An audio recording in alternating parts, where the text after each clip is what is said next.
Hello everyone, welcome to my YouTube channel Universe is Unique। आप सभी का मेरे YouTube चैनल पर बहुत बहुत स्वागत है। आज है संडे अगस्त 6 2023। तो क्योंकि आज संडे है तो आज हम कुछ अलग सीखेंगे, ना कि एक सिंगल डेली इंग्लिश वोकेबलरी। तो आज का जो टॉपिक है वो है बिज़नेस इंग्लिश वोकेबलरी, यानी कि बिज़नेस से रिलेटेड जितने भी इंग्लिश वोकेबलरी वर्ड्स हैं वो आज हम सीखेंगे। तो चलिए स्टार्ट करते हैं। First, advantage. एडवांटेज का मीनिंग होता है फ़ायदा, लाभ होना। सेकंड है एडवर्टीज़मेंट। एडवर्टीज़मेंट का मीनिंग होता है विज्ञापन देना। मान लीजिए किसी कंपनी का कोई प्रोडक्ट है तो उसका किसी भी मीडियम के थ्रू, चाहे वो रेडियो हो गया, न्यूज़पेपर, मैगज़ीन या टीवी हो गया, तो उसकी जो एडवर्टीज़मेंट दी जाती है, विज्ञापन दिया जाता है प्रमोशन के लिए, that is called advertisement. Third is agenda.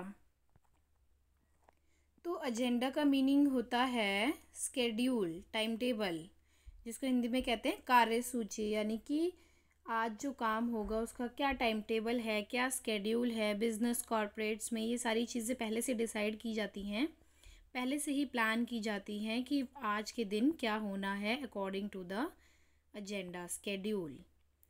Fourth is authorisation. Authorisation का मीनिंग होता है कि अप्रूवल मिल जाना, अथॉरिटी, अपने अधिकार में ले लेना। तो ऑथराइजेशन का मीनिंग हिंदी में होता है प्राधिकरण। फिफ्थ है बिल। बिल तो सब जानते ही हैं, किसी भी सामान को खरीदने का, गुड्स एंड सर्विसेज का जो बिल होता है उसको बिल कहते हैं, that is called bill of exchange. इसको हिंदी में विधेयक कहते हैं।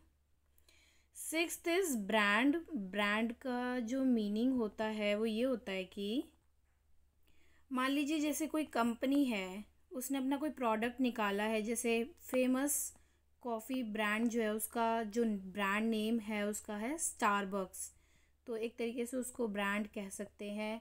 जो बहुत ही एक्सपेंसिव लग्जूरियस बैग पर्सेस का जो ब्रांड है वो है गुची है, लुई वुइटॉन है, काफ़ी सारे हैं। नेक्स्ट है बजट। अब बजट का मीनिंग होता है कि किसी भी प्रोजेक्ट के लिए कोई भी टास्क आया है कंपनी में, तो उसको काम करने के लिए, एग्जीक्यूट करने के लिए कितना पैसा खर्च होगा, पहले से ही प्री प्लान जो एस्टिमेशन होती है कि इतना पैसा इस काम में लगेगा, that is called budget. Commission होती है, यानी कि जैसे मान लीजिए बिज़नेस में कोई प्रोडक्ट को अपने प्रमोशंस करने के लिए जो एजेंट्स को दी जाती है उसे कहते हैं कमीशन। नेक्स्ट है कंफर्मेशन। कंफर्मेशन का मतलब होता है कि एक तरीके से कंफर्म हो जाना। बिज़नेस में बहुत तरीके की कंफर्मेशंस होती हैं, लाइक मीटिंग कंफर्मेशंस और ऑर्डर सैंक्शन हो गया है कि नहीं, काफ़ी सारी चीज़ें होती हैं जिसमें कंफर्मेशन की ज़रूरत होती है। इसके लिए कंफर्मेशन लेटर्स भी आते हैं। कॉस्ट। कॉस्ट का जो मीनिंग होता है कि किसी भी प्रोडक्ट को बनाने में कितनी लागत आई है, that is called cost.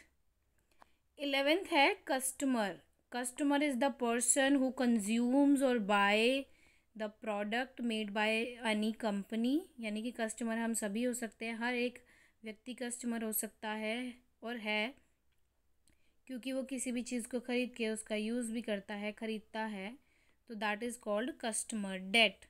Date का मतलब होता है कि कोई भी कंपनी किसी काम के लिए दूसरी किसी इंस्टीट्यूशन से या किसी बैंक से पैसा उधार लेती है, मनी बोरो करती है किसी एक फिक्स्ड इंटरेस्ट रेट पर, तो दैट इज़ कॉल्ड डेट। जैसे अगर हम देखें तो बिज़नेस वर्ल्ड में ये देखा जाता है कि कंपनी का जो डेट रिकॉर्ड है वो कैसा है, क्रेडिट रिकॉर्ड कैसा है। अगर एक कंपनी की हमें एक तरीके से रियलिटी जाननी है तो हमें उनके डेट्स देखना चाहिए कि ये जो कंपनी है अपने डेट कितनी जल्दी से पे कर देती है, या उनके पर बहुत सारे ज़्यादा डेट तो नहीं हैं, यानी कि कर्ज़ा। डिक्रीज़ का मतलब होता है कमी। अब वो कमी किसी भी चीज़ में हो सकती है, जैसे कि प्रॉफिट में कमी हो सकती है, एम्प्लॉयज़ में हो सकती है कमी, काफ़ी चीज़ें होती हैं जिसमें कमी देखी जा सकती है। डेफिसिट का मतलब बिजनेस में होता है अकाउंट्स में नुकसान हो जाना। 14 is deficit. Now we move on to 15th, delivery. Delivery का मीनिंग होता है जैसे कोई भी सामान हमने ख़रीदा है या वहाँ से कोई आया है, जैसे कि मान लीजिए एक मैन्युफैक्चरिंग कंपनी है तो उसने प्रोडक्ट मैन्युफैक्चर कर दिया, फिनिश गुड्स हो गई हैं, उनको डिलीवर करनी है तो उस प्रोसेस को डिलीवरी कहते हैं। 16th है डिसएडवांटेज।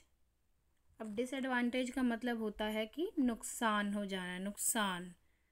हमने फर्स्ट देखा था एडवांटेज जिसका मीनिंग है फ़ायदा होना, एंड 16 का है डिसएडवांटेज, नुकसान हो जाना। 17th है डिस्ट्रीब्यूशन। अब डिस्ट्रीब्यूशन जो होता है बिज़नेस में, इस डिस्ट्रीब्यूशन का मीनिंग होता है कि कंपनी में जो प्रोडक्ट है वो बिल्कुल तैयार हो चुका है, अब उसको डिस्ट्रीब्यूट करने के लिए, मतलब कस्टमर्स तक पहुंचाने के लिए, जो कि फाइनली उस प्रोडक्ट को ख़रीदेंगे, इस्तेमाल करेंगे, तो मार्केट तक पहुंचाने के लिए उसको कहते हैं डिस्ट्रीब्यूशन। एम्प्लॉय तो सब जानते ही हैं जो कि वहाँ पे काम करते हैं किसी भी कंपनी में। एंड 19th एम्प्लॉयर, जो कि उनको रिक्रूट करता है यानी कि उनकी भर्ती करता है। 20 इक्विपमेंट। इक्विपमेंट का मतलब होता है कोई भी सामान जिससे कि कंपनी चल रही है, यानी कि जैसे हम एग्ज़ाम्पल ले सकते हैं, जैसे कि हम देख सकते हैं इक्विपमेंट को हम कह सकते हैं जैसे कि लॉन्ग टर्म जो टेंजिबल एसेट्स होते हैं दैट कैन बी सीन और टच्ड बाय समवन। जैसे कार्स ले लीजिए, मैन्युफैक्चरिंग में जो मशीनरी यूज़ होती हैं बड़ी बड़ी वो ले लीजिए, जो ट्रक्स होते हैं, मतलब जितनी भी कंप्यूटर्स होते हैं जिनसे कि कंपनी चलाई जा रही है, जो सारी इक्विपमेंट्स हैं उनको कहते हैं इक्विपमेंट। 21 है एस्टिमेट। जैसे हम किसी भी चीज़ को, कोई भी प्लान होता है तो उसमें हम एस्टिमेट यानी कि अनुमान लगा के चलते हैं, ये ऐसे होगा या ये इतना बजट खर्च हो सकता है, इतने पैसे लगेंगे। 22 इज़ एक्सपीरियंस, यानी कि आपको किसी भी फील्ड में काम करने का या कोई काम करने का कितना एक्सपीरियंस है। 23 इज़ फैसिलिटीज़। फैसिलिटीज़ का मीनिंग होता है, फैसिलिटीज़ का ये मीनिंग होता है कि एक बिज़नेस को रन करने के लिए, कंपनी को रन करने के लिए किस प्रकार की फ़ैसिलिटीज़ अवेलेबल हैं उसके एक स्मूथ रन के लिए। मान लीजिए अब कंपनी में माल तैयार हुआ है, सामान प्रोडक्ट तैयार हुआ है, तो उसको कहाँ रखा जाएगा एक्स्ट्रा में, उसके लिए वेयर हाउसेज़ होने चाहिए। कोई प्रॉब्लम आ गई है, मान लीजिए किसी कंपनी के एम्प्लॉय को चोट लग गई है, तो उसके लिए एम्बुलेंस का तुरंत वो इंतज़ाम होना चाहिए, डॉक्टर्स होने चाहिए। अब कंपनी में कंप्यूटर्स हैं तो वो ख़राब भी होते हैं, उसके लिए कंप्यूटर इंजीनियर्स की भी ज़रूरत होती है, वो भी। तो मतलब एक बिज़नेस को बहुत अच्छे से रन करने के लिए जितनी भी रिक्वायर्ड फैसिलिटीज़ होती हैं उनका मीनिंग होता है। 24 होती है फीडबैक। अब फीडबैक जो आती है वो कस्टमर्स की तरफ से भी आ सकती है, एम्प्लॉयज़ की तरफ से भी आ सकती है, कि जो भी फैसिलिटी उनको प्रोवाइड की जा रही है या कोई वस्तु या कोई प्रोडक्ट वो यूज़ कर रहे हैं वो उनको कैसा लगा, उनका जो है क्या ओपिनियन है उसके बारे में, तो वो इस तरीके से जान सकते हैं।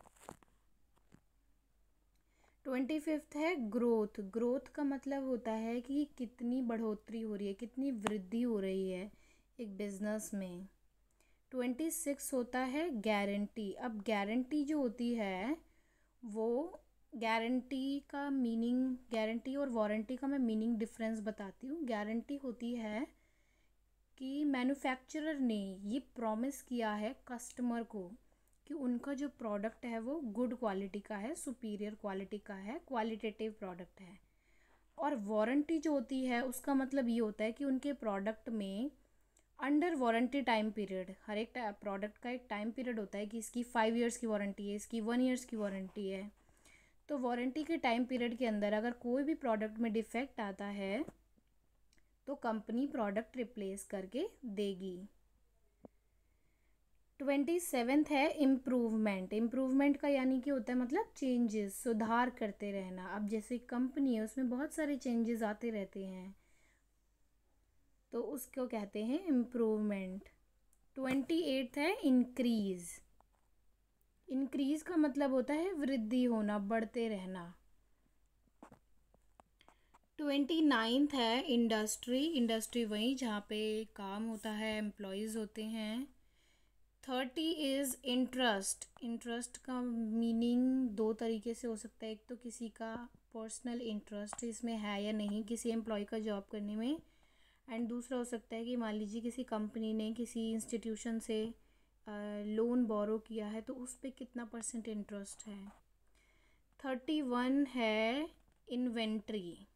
अब देखिए इन्वेंट्री और स्टॉक में कई बार बहुत कन्फ्यूजन हो जाती है। इन्वेंट्री जो होती है उसमें फिनिश्ड गुड्स और जो मटेरियल रिक्वायर्ड है to prepare a finished good वो दोनों ही आते हैं। और जो स्टॉक होता है उसका मीनिंग ये होता है कि जितना भी मटेरियल फिनिश्ड गुड्स रिक्वायर्ड है सेल करने के लिए, जो मटेरियल जो माल बिल्कुल रेडी है सेल करने के लिए। अब मान लीजिए किसी कंपनी में ड्रेसेस बनती हैं तो उन ड्रेसेस को बनाने के लिए जो मटेरियल रिक्वायर्ड है, कपड़ा है, धागा है और लेस है, जितने भी जो भी डिज़ाइनर उसमें पर्ल्स लगेंगे, मोती लगेंगे, जितनी भी चीज़ें रिक्वायर्ड है वो सारी आती हैं इन्वेंट्री में। और वो सारी चीज़ें लग के जब एक ड्रेस पीस तैयार हो जाता है उसको कहते हैं फिनिश्ड गुड। तो इन्वेंट्री में जो बिल्कुल फिनिश्ड गुड माल तैयार है सेल के लिए वो भी आता है, और जिस सामान से फिनिश्ड गुड बनेगी वो भी आता है। 32 है इनवॉइस। इनवॉइस का मीनिंग होता है बिल। 33 ऑफ़र। ऑफ़र्स बहुत सारे होते हैं बिज़नेस कॉरपोरेट वर्ल्ड में, तो बहुत सारे ऑफ़र्स दिए जाते हैं प्रोडक्ट के सेल के लिए, बहुत दिए जाते हैं। Buy 1 get 1 free, buy 2 get 1 free. 34 है ऑर्डर, यानी कि किसी भी प्रोडक्ट का, किसी चीज़ का ऑर्डर मिलना। 35 है आउटपुट। आउटपुट का मतलब होता है कि कौन सा प्रोडक्ट तैयार हो जाना। आउटपुट का ऑपोजिट होता है इनपुट। इनपुट मतलब होता है जितना भी रॉ मटेरियल लगा है, और आउटपुट रॉ मटेरियल से जो तैयार फिनिश्ड प्रोडक्ट है वो, दैट इज़ कॉल्ड आउटपुट। 36 है पेमेंट, यानी किसी भी चीज़ की, किसी भी सामान की पेमेंट कर देना। 37 इज़ पेनल्टी, यानी कि फ़ाइन लगना। 38 प्रमोशन। अब बिज़नेस में तो प्रमोशन चलते ही रहते हैं, यानी कि किसी की एक तरीके से इंक्रीमेंट कर देना उसकी पोस्ट में या उसकी सैलरी में, किसी भी तरीके से।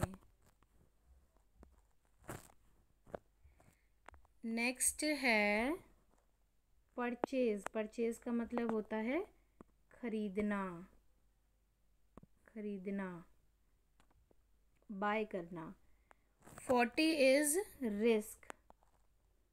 अब बिज़नेस में रिस्क तो ऑलवेज रहता ही है। यू कैन नॉट गारंटी कि अगर आप किसी प्रोजेक्ट पे काम कर रहे हो या कोई भी बिज़नेस स्टार्ट कर रहे हो तो उसमें आपको सक्सेस मिलेगी ही मिलेगी। रिस्क तो लेना ही होता है। Without risk there is no business. 41 is salary. Salary everyone knows कि जितने भी एम्प्लॉयज़ होते हैं उनको जो मंथली सैलरीज दी जाती हैं दैट इज़ कॉल्ड सैलरी। 42 आ गया स्टॉक। अब देखिए ये आ गया स्टॉक, और यहाँ पे हमने पढ़ा था इन्वेंट्री। तो स्टॉक और इन्वेंट्री में मैंने भी बता दिया था। स्टॉक का मतलब होता है कि कंपनी के पास बिल्कुल रेडी तैयार माल पड़ा है सेल के लिए। मैंने अभी एग्जांपल दिया था ना ड्रेसेस का, तो कंपनी के पास जितना फिनिश्ड गुड्स पड़ी हैं जो कि रेडी टू सेल है वो माल आता है स्टॉक में, जो कि वेयर हाउसेस में रखा जाता है।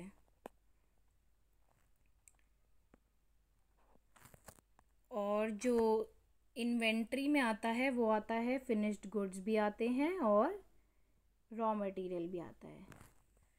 So this is the whole description of business English vocabulary. If you like my video, please subscribe to my channel. Daily English vocabulary सीखने के लिए मेरे YouTube channel universe is unique को सब्सक्राइब करें। Thank you so much for watching.